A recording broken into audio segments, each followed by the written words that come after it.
시청자 여러분 안녕하십니까? 올해는 지방자치가 부활한 지 30주년 되는 해입니다. 지방자치제도가 실시된 뒤에 이 지역 주민들의 정치 참여 기회가 확대됐고 지방자치단체들은 이 주민들의 복지를 높이기 위해 힘을 쏟으면서 긍정적인 평가를 받고 있다고 합니다.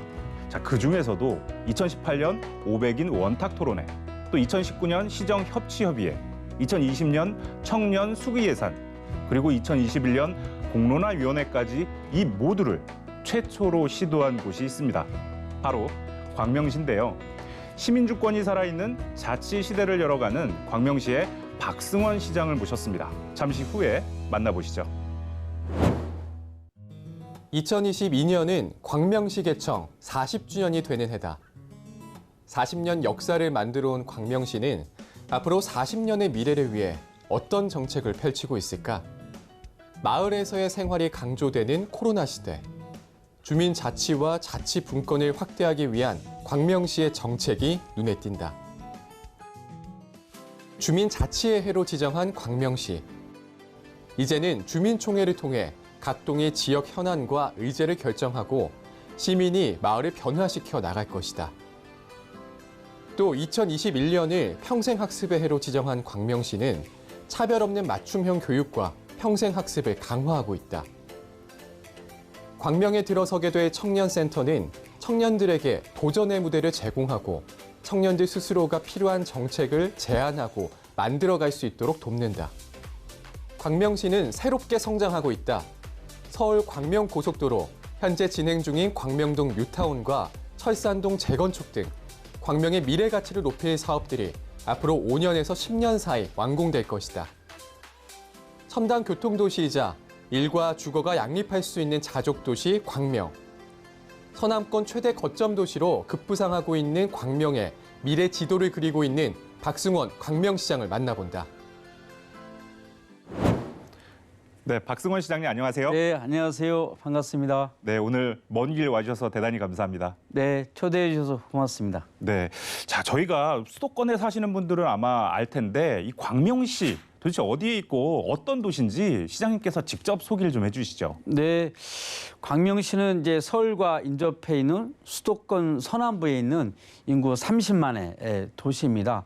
경기도에서는 세 번째 작은 도시인데요.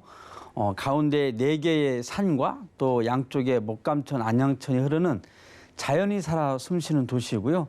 또 광명 정통시장이 있는 사람이 따뜻한 그런 도시이기도 합니다. 네, 자, 우리 얘기를 들어보니까 시장님께서는 네. 과거에 시민운동도 좀 하셨고 네. 그 이후에 제도권인 지방의원을 좀 거쳐서 현재 시장까지 하고 계시는 건데요.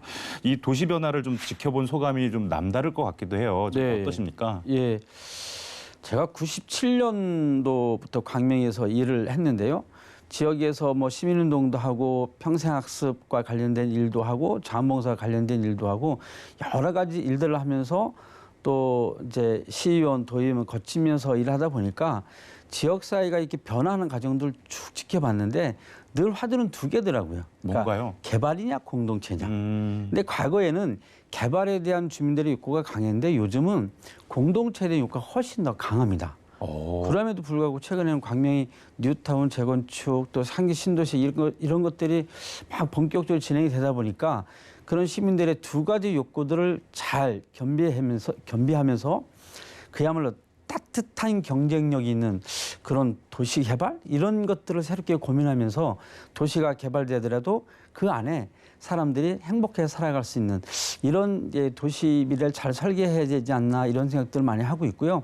그동안 지역에서 한 4년 동안 꾸준히 활동하면서 지금 현재 느끼는 것은 과거에 꿈꿨던 것들이 솔직하게 말씀드리면 지금 네. 하나씩 이렇게 실행하게 되는 것에 대한 기쁨도 있고요. 그러나 때로는 뭐 간혹 여러 가지 의견들이 많이 있습니다만은 또 뜻하는 바대로 안 되는 것도 있습니다. 그래서 보다 이런 것들을 원활하게 해결하기 위해서는 시민들과 함께 자주 모여서 토론하면서 협치하면서 시정을 이끌어야 되겠다는 생각들을 더욱더 많이 하게 됩니다. 네. 네. 자, 민선 7기 광명시가 확 달라졌습니다. 이 원탁 토론회와 같은 이 공론장과 또 민간 협치를 통해서 광명 시민을 시정의 중심에 세운 이 박승원 광명시장과 광명시의 변화에 대해서 앞으로 자세한 얘기 나눠보도록 하겠습니다.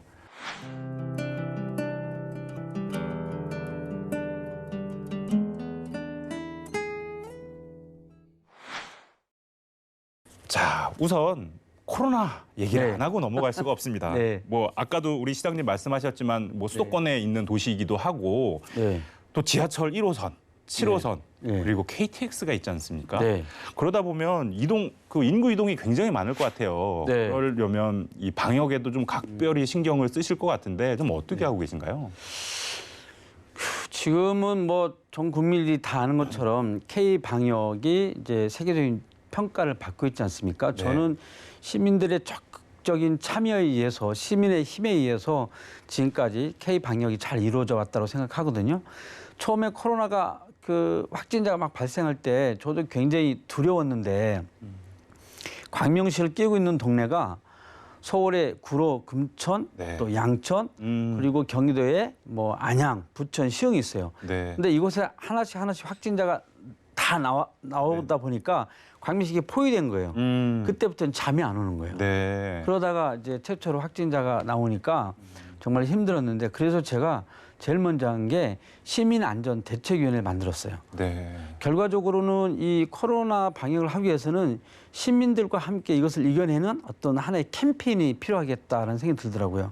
그래서 마스크 착용하는 것부터 해서 손 씻기 이런 모든 이제 새로운 이제 코로나 전염병에 대한 대응하기 위해서는 시민들이 잘 알고 대처해야 되잖아요. 네. 그래서 시민들과 함께 안전대책위를 만들어서 그 시민들하고 자주 코로나 때문에 소상공인들이 힘들어지니까 전통시장에 가서 장보기도 좀 해주고요.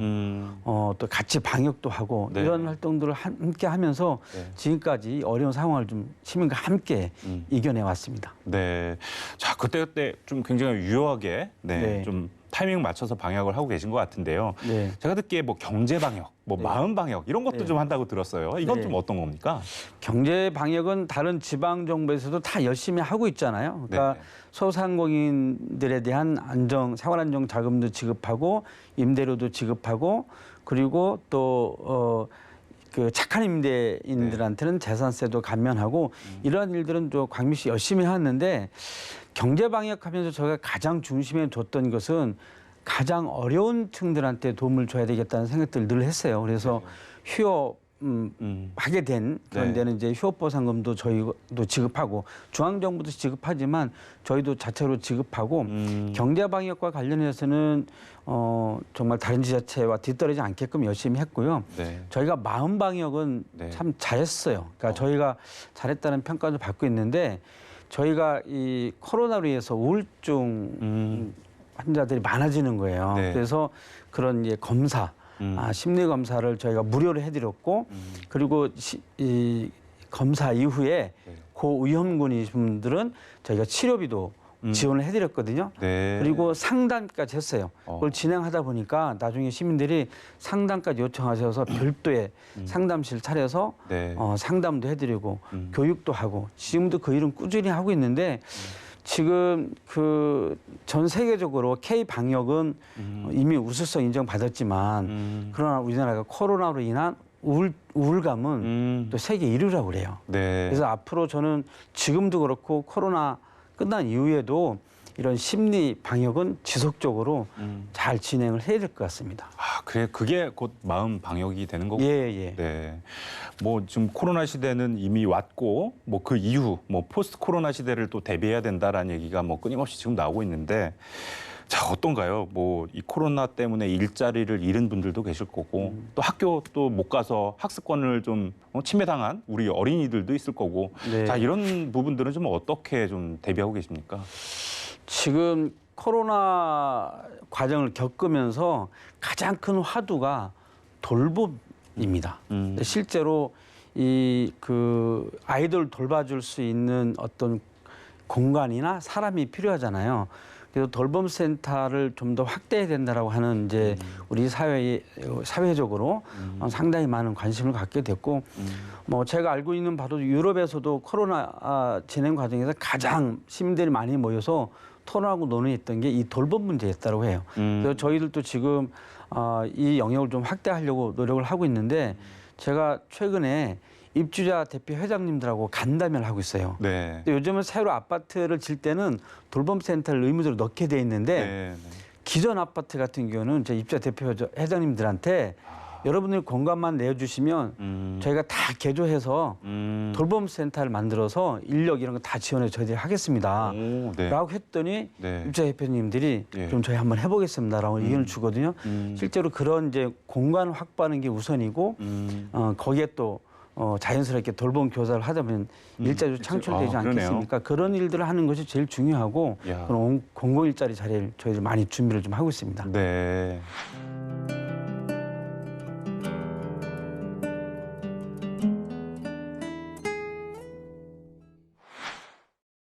이 시정을 펼치는 걸 보면 네. 뭐 다른 지자체보다 뭐 시민 참여, 그다음에 자치분권 뭐 이런 걸 좀 강조하는 모습이에요. 우리 시장님 예. 보시면 특별히 이 시민 참여에 좀 중점을 두는 이유가 있나요?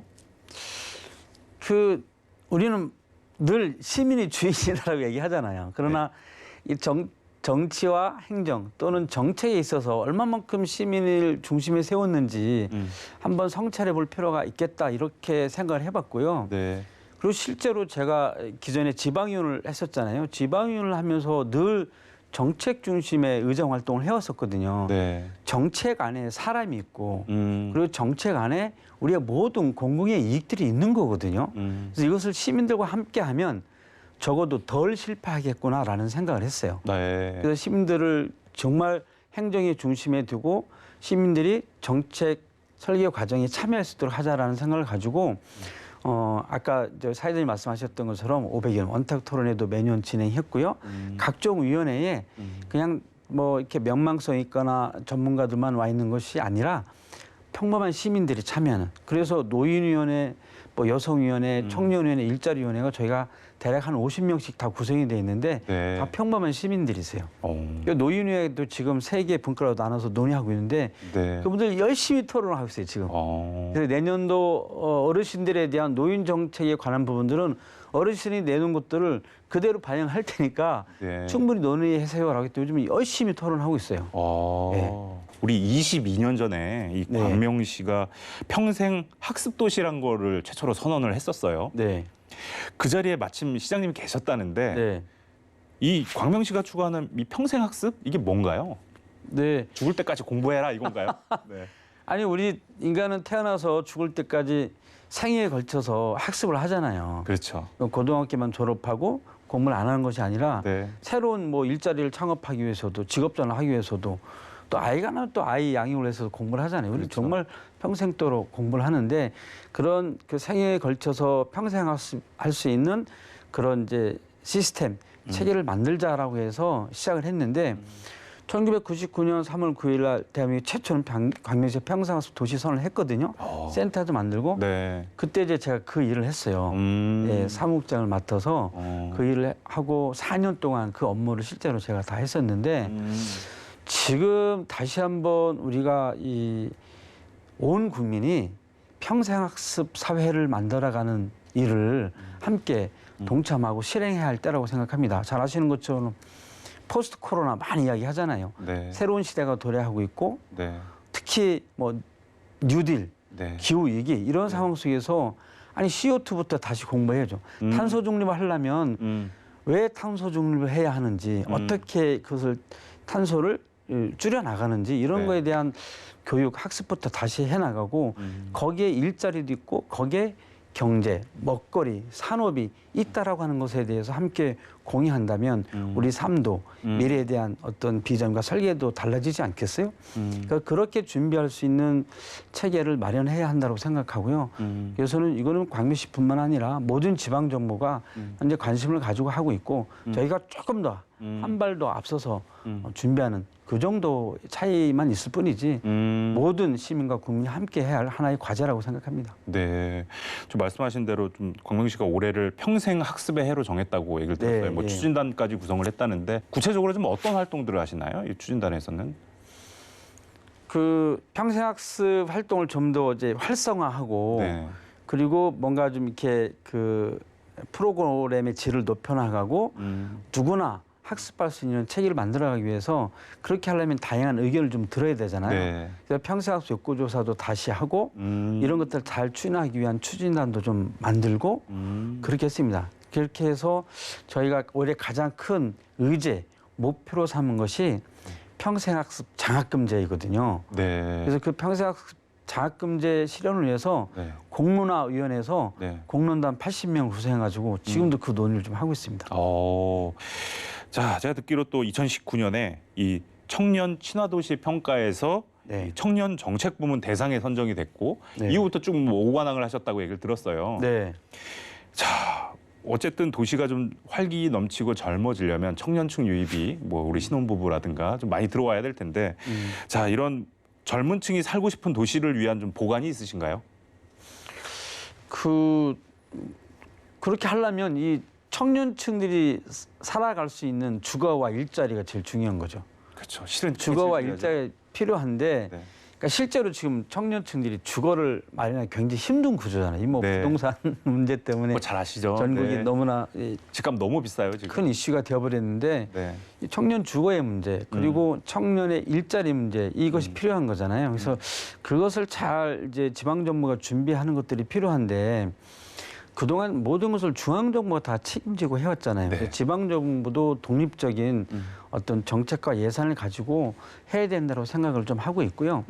근데 문제는 한꺼번에 이런 것들이 다 진행되는 것이 아니니까 그렇죠. 일단은 그 이전에 청년들이 충분하게 활동할 수 있는 그런 활동 공간을 만들고 그들이 소통할 수 있는 어떤 구조를 만들어주는 게 필요하다는 생각을 했어요.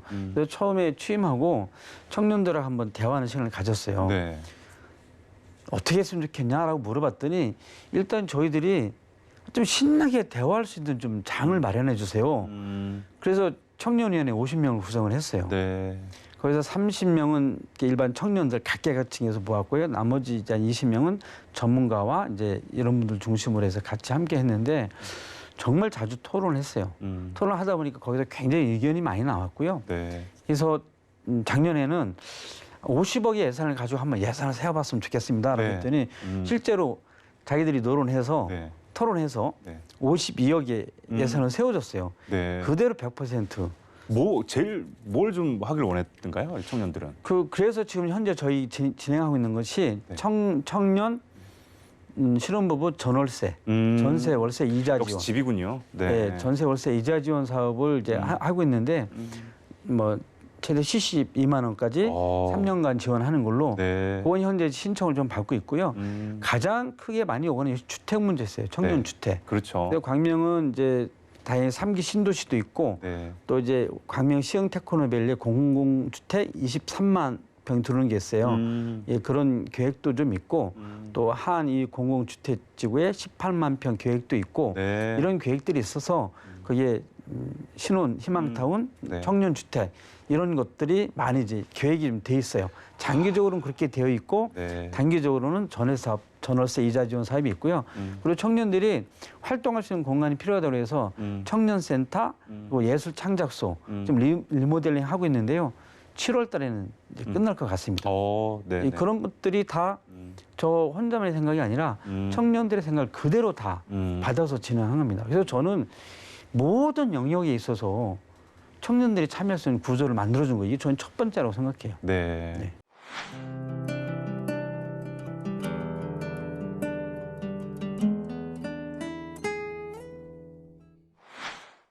자, 이제 좀 다른 얘기를 네. 약간 또 넘어가 보면 지금 기후 문제 굉장히 네. 심각하지 않습니까? 정부는 지금 한국판 뉴딜 사업을 지금 펼치고 있는데 광명에서 하는 광명만의 뉴딜 사업은 어떤 차이점이 좀 있을까요? 최근에 광명이 이제 그 기후 위기 대응 이제 지방 정부 정책 사업을 잘한다라고 해서 제가 한 4차례 네. 나가서 각종 토론에 나가서 발표도 하고 했는데 네네. 저희한테 주문하는 주제가 네. 시민과 함께하는 기후 위기 대응 뭐 이렇게 요청을 해요. 그래서 그동안 저희가 시민과 함께하는 그런 일들을 많이 해왔는데 일단은 저희가 그렇게 하게 된 배경은 뭔가 준비를 빨리 한 거 이거인 것 같아요. 네. 제가 취임하자마자 네. 기후 에너지과를 만들었거든요. 에너지과를 만들고 원래 없던 과였는데 예, 새로 신설했죠. 네네. 조직 개편을 통해서 기후 에너지과를 신설하고 네. 그리고 곧바로 기후 에너지 센터를 만들었어요. 그리고 에너지 시민 협동조합 네. 만드는 거 지원해드리고 이런 일을 하면서 기본적으로 기후 위기에 대응할 수 있는 시스템을 만들어 놓고 시민 교육을 시작했어요. 네. 그리고 시민들이 함께 활동할 수 있는 동아리 육성 지원 사업들을 하고 넷제로 카페라고 하는 네. 그런 이제 에너지 활동할 수 있는 네. 카페를 지정해서 네. 저희가 그런 좀 다양한 지원도 좀 하고 10-10-10이라고 하는 네. 별 볼 일 있는 행사. 그래서 매월 10일 밤 10시 10분 동안 네. 그 광명에 있는 아파트들이 네. 동의하는 데는 전부 다 소동을 하는 겁니다. 소동해서. 약 30% 이상이 36%가 네. 에너지 소동할 때 활동을 하고 있거든요. 네. 참여를 하고 있거든요. 그런 이제 그 에너지 절감 운동도 좀 하고 있고요. 가장 저희가 이제 그 이렇게 활동하면서 이제 중심에 두는 것 중에 하나가 기후 의병 양소입니다. 그럼 뭔가요, 그거는? 그러니까 지금 이제 이 기후 에너지 활동을 하려면 네. 많은 활동가들이 있어야 되잖아요. 그렇죠. 그걸 기후 의병이라고 표현하고요. 기후 의병 등록제를 하려고 그래요. 네. 이제 에너지 교육을 몇 시간 이상 받으신 분, 기후 위기와 관련해서 이제 자원봉사 네. 몇 시간 하신 분, 네네. 또 탄소 중립을 위한 또 탄소 포인트제에 가입하신 분, 뭐 그런 이제 다양한 활동하신 분들은 기후 의병으로 등록을 하면 그분들한테 일정한 정도 이제 혜택을 드리는 네. 이런 것을 이제 준비해서 좀, 기후 의병을 이제 한 1,000여 명 정도 등록하면 네. 그분들이 열심히 탄소 중립을 위해서 활동하지 않겠습니까? 일단 장기적으로 그런 목표를 가지고 네. 준비를 좀 하려고 합니다. 그렇군요. 예. 자, 이게 뭐 어쨌든 장기적인 정책일수록 더욱 그렇지만 뭐 연속성 굉장히 중요하잖아요. 뭐 네. 시장님이 바뀌어서 또 다른 뭐 이러면 또 연속성이 끊기기도 하고. 예. 자, 이런 거를 조금 뭐 보관이라 그럴까요? 조금 어떤 방법을 좀 갖고 계세요? 이렇게 연속적인. 그래서 네. 그 힘이 뭐라고 생각하세요? 네. 뭐 결국 시민들의 참여? 예스. 네. 시민력, 시민의 힘입니다. 그러니까 그런 시민력이 있으면 시민의 힘이 있으면 네. 바뀌지 않아요. 광명시가 평생학습 도시를 1999년도에 최초 선언하고 지금까지 20여 년 동안 성장해 왔는데 그 과정에 평생학습원도 새로 설립하고 굉장히 크게 성장해 왔거든요. 그렇게 성장할 수 있었던 힘은 그 사이에 시장님이 몇 차례 바뀌셨어요. 네. 바뀌셨음에도 불구하고 그 정책이 꾸준히 갈 수 있었던 것은 그것에 동참했던 시민들이거든요. 네. 시민들이 평생학습 문제와 관련해서는 적극적으로 참여하고 학습 동아리 만들고 학습 동아리 열심히 활동하는 이제 분들한테는 어떤 교육 프로그램 가지고 오면 심사해서 이제 강사비 지원해드리고 다양한 형태로 하면서 시와 그리고 시민과 이런 평생 교육만큼은 그 누구든 이렇게 도와주지 않으면 안 되는 이런 상황이 되어있기 때문에요.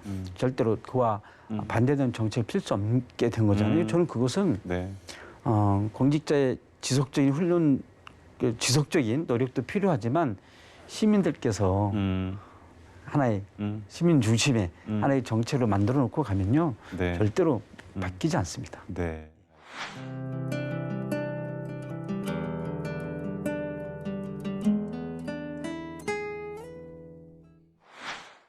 자, 우리가 또 뭐 아까도 잠깐 언급하셨지만 네. 광명하면 또 빼놓을 수 없는 얘기가 이 3기 신도시 얘기입니다. 뭐 예. 아까 집값 얘기도 워낙 많이 했지만 다들 뭐 서울 살고 싶어 하기도 하고 그러다 보니까 서울 집값은 너무 올라가 있고 네. 근데 광명도 수도권에 굉장히 서울 접근성이 뭐 좋잖아요. 뭐 지하철도 있고 KTX도 있고. 자, 근데 여기 이제 뭐 신도시가 또 생긴단 말이죠. 네. 자, 뭐 실은 굉장히 많은 준비와 또 노력이 필요할 것 같던데 뭐 어떤 준비를 하고 계십니까? 가장 큰 키워드는 4가지 아니겠어요? 일자리가 네. 있는 네네네. 주거도시, 그다음에 교통, 그다음에 쾌적한 녹색 네. 공간, 그다음에 스마트 도시. 네. 이 4가지 것들을 다 이 신도시 안에 잘 이렇게 조화롭게 설계해서 도시를 만들어 가야 하는데 과연 그렇게 만들어 가기 위해서 이게 저희 시 혼자 힘으로 할 수 없잖아요. 그래서 진행하고 있는 국토부와 네. LH, 광명시 그리고 우리 광명 시민 모두가 함께 정말 머리를 맞대고 네. 대책위를 만들어서 네. 좀 시간이 좀 걸리더라도 네. 꾸준히 논의해서 만들어 가야 된다고 생각해요. 네, 알겠습니다. 자, 우리 뉴타운 해제 지역 얘기도 좀 빼놓을 수가 없는데, 네. 일단은 뭐 서두에도 잠깐 말씀하셨는데 이런 우리 사람들의 욕구하면 또 개발에 대한 욕구도 있을 거고, 네. 뭐 다양한 욕구들이 있지만 이런 좀 뉴타운 해제 지역 좀 어떻게 돼가고 있나요? 굉장히 어렵습니다. 네. 예. 어려운데 해제 지역에 대해서 그동안 도시재생 사업을 네. 저희 시가 일관성 있게 쭉 진행해 왔어요. 하긴 하셨군요. 네. 아유, 그럼요. 꾸준하게 진행해 왔는데 그래서 일부 이제 가로주택 정비 사업으로 해서 결정난 지역도 있고 합니다. 근데 네. 최근에 최근에 정부가 이사 부동산 정책 발표하면서 네. 역세권 중심의 공공주도 사업도 네. 발표하다 보니까 네. 이게 또 좀 많은 이 혼란이 생겼어요. 네. 그래서 네. 네. 어쨌든 저는 여전히 저의 신념은 네. 네. 끝까지 네. 주민들의 의견을 네. 듣고 네. 주민들의 합의를 모아서 가자. 그게 중요하죠. 예, 네. 그런 입장을 좀 갖고 있습니다. 알겠습니다. 자, 아까 뭐 테크노밸리 얘기 잠깐 하셨는데 광명시흥 테크노밸리 지금 어떻게 잘 추진되고 있나요? 지금 뭐 어떤 상황인가요? 지금 74만 평인데요. 네. 일반 산업단지는 올해 하반기부터 착공을 하고요. 네. 첨단 산업단지하고 유통단지하고 주거단지는 내년 착공을 내년. 해서 네네. 빠르면 2024년부터 준공이 시작하거든요. 입주할 수 있는. 예, 네. 예. 거기가 4개입니다. 네. 일반, 첨단, 유통단지가 있고요. 네네. 주거단지가 있고 74만 평이에요. 야. 근데 이제 전문가들께서 그런 말씀 많이 하셔요. 그러니까 판교보다 오히려 나을 수 있다. 광명이. 규모는 좀 어떤가요? 규모가 판교랑 좀 74만 평인데요. 네네. 전체 합쳐서 74만 평인데 네. 직주 근접할 수 있는 네. 그러니까 거기가 이제 산업단지도 있고 네. 공공주택지구 네네. 거기가 이제 뭐 아파트도 생기고 하는 거기 때문에 네. 오히려 아유, 더 나을 수 있다. 그러네요. 그래서 네. 상당히 일자리와 주거가 같이 동시에 진행되는 거기 때문에 네. 상당히 그 의미 있는 네. 도시로 만들어질 것 같습니다. 아유, 관심이 굉장히 크겠네요. 예, 거기는. 예. 네. 자, 끝으로 자, 우리 시장님이 꿈꾸는 광명의 미래 어떤 네. 모습인가요? 좀 사람들이 행복하게 살아가는 네. 도시였으면 좋겠어요. 음. 저는 도시를 구상하고 있는 실질적인 주체는 그 도시에 살고 있는 사람들, 시민들이거든요. 네. 그 시민들의 이야기들이 이렇게 한 대로 모아져서 그 하나의 정책으로 실현되고 그래서 참 이렇게 따뜻한 경쟁력 있는 도시 이런 도시를 좀 꿈꿔 봅니다. 네. 그래서 실제로 시민들이 이 도시 안에서 그렇게 행복의 가치를 이제 막 피워가면서 살아갔으면 좋겠는데 그게 말처럼 쉽지 않잖아요. 네. 근데 제가 그렇게 꿈을 꾸고 있으니까 또 이제 많은 시민들이 함께 그런 네, 꿈을 네. 꾸지 않을까 네. 그런 생각을 갖습니다. 왜냐하면 사실 우리가 연경사회, 산업사회 다 경험해봤잖아요. 네. 정보화 사회, 지식사회 경험하고 지금 어떤 분들은 이제 지혜의 이제 새로운 어떤 지혜 시대라고 하는데요. 네. 시민들이 서로 협력하고 서로 공감할 수 있는 그런 도시를 만들어가는 그런 시대적인 꿈들을 함께 네. 공유하면서 살아갔으면 좋겠어요. 알겠습니다. 네. 1963년 서울특별시 도시계획에 따라 지금의 광명시가지가 개발되면서 광명시가 서울 편입이 배제되고 그 이후에 1981년 광명시로 승격이 됐습니다.